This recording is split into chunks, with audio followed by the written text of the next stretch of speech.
السلام علیکم زما ډیرو ګرانو دوستانو هیله لرم چې تر دې دمه به روغ او جوړ یاستئ په نننۍ ویډیو کې زه تاسو ته ښایم چې څرنګه موږ کولی شو چې د فیسبوک اکاونټ ډیلیټ کړو وروسته له یوې میاشتې به ستاسو اکاونټ په اټومیټیک ډول باندې د فیسبوک له حساب نه ډیلیټ شي نو دا څرنګه طریقه ده او څرنګه دا ترسره کیږي نو راځئ ویډیو پیلوو او د ویډیو په طرف باندې ځو لومړی ما په ډسکرپشن کې لینک درکړی دا ډسکرپشن څه ته وایي د هغو په اړه باندې ما معلومات درکړي چې ډسکرپشن موږ چیرته پیدا کولی شو او څرنګه هغه ما په دې ویډیو کې درته ښوولي ده چې ډسکرپشن ته موږ له کومې خوا ننوتلی شو او له هغه جایه نه موږ څرنګه خپل لینک باندې هلته کلیک کولی شو او پیدا کولی شو نو د ویډیو په طرف باندې راځو کوم چې ما درته ښولي په هغه لینک باندې صرف تاسو یوازې کلیک وکړئ کله چې په هغه لینک باندې کلیک وکړو نو تاسو ته همداسې په همدې ډول باندې صفحه خلاصیږي نو تاسو په ډیلیټ فیسبوک باندې کلیک وکړئ د دې شیر له څنګه چې لیکلي دي په دې چې مو کله همداسې کلیک وکړ نو دلته به تاسو کومه آی ډي چې غواړئ چې تاسو ډیلیټ کړئ د هغه لینک به ورکړئ مطلب زما خپل آی ډي ده زه دلته هغه اډ کوم او دلته خپل پاسورډ ورکوم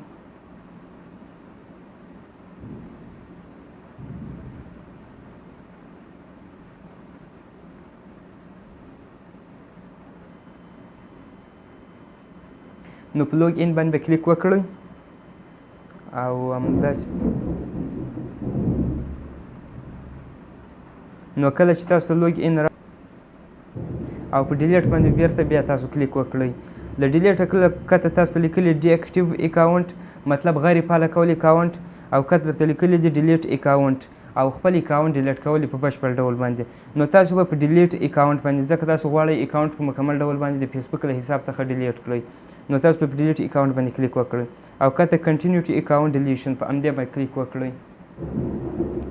لاندې نه وروسته تاسو ته ریسنس راځي وجه درته راځي چې تاسو ولې خپل اکاونټ ډیلیټ کوئ I spend too much time on Facebook یعنې زه فیسبوک باندې خپل ډېر ټایم ضایع کوم I have a privacy concern مطلب زه څه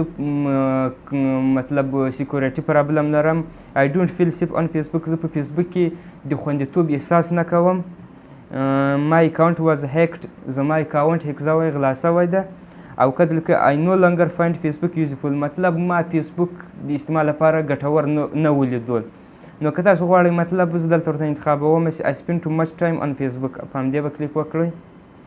او کته به راسي continue to deletion په همدې به کلیک وکړئ له ډیلیشنه کته به وروسته پای ته به راسي همداسې دلته درته لیکلي ډیلیټ اکاونټ په ډیلیټ اکاونټ باندې به کلیک وکړئ او دلته به بیرته خپل پاسورډ ری انټر کړئ مطلب دوباره به بیا خپل پاسورډ ورکړئ زه دلته خپل پاسورډ ورکوم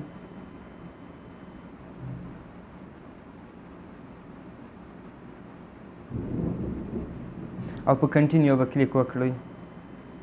او ډیلیټ اکاونټ باندې کنفرم پرمیننٹ اکاونټ ډیلیشن مطلب دا چې تو اکاونټ ډیلیټ کې د تا اکاونټ به په 10 ورځې کې نن د اکتوبر 4 تاریخ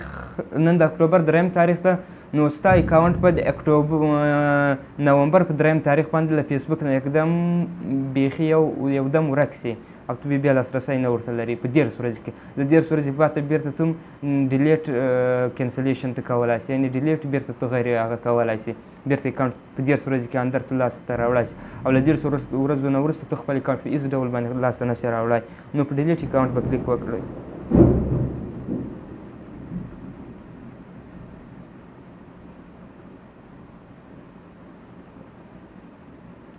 نو ستا اکاونټ په مکمل ډول باندې یور اکاونټ از سجل فور پرمیننٹ ډیلیشن د تا اکاونټ مکمل ډول باندې ډیلیټ په 10 ورځې کې په 10 ورځې کې دننه به تا اکاونټ ډیلیټ شي نو تر راتلونکي ویډیو پورې ګډ بای